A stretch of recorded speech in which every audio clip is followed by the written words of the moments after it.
short, sweet, and to the point. Can I do it? All right. 1813, the novel Pride and Prejudice by Jane Austen came out. And this is a kind of a food for thought video in terms of me putting it out here. I'm Tanis Coralee Leonhardi, she, her, hers of Seattle. I'm Tanis the Postlight Presley, she, her, hers of Graceland. I'm Tanis Coralee Presley, she, her, hers of Graceland. And the idea here is, in the book, Elizabeth Bennet is second born of in a family with only daughters as children.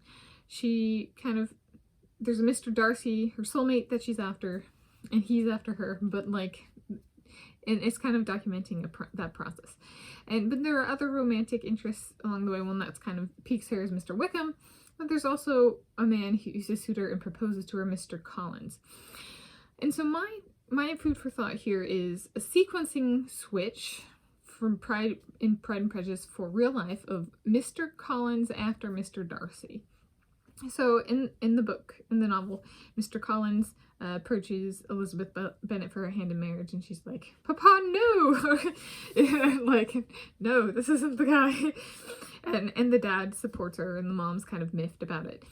And so mine is in real life, after a person is married, so she marries Mr. Darcy, if Mr. Collins came after, would he still interact with the parents?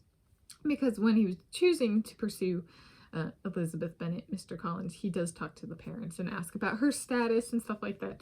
And so it's like, the parents are involved in the process. So my food for thought here is Mr. Collins coming after. So like for me, if I found and married my Mr. Darcy, I'm currently over 31.00 years of age as of filming this on Monday, 23 December 2024.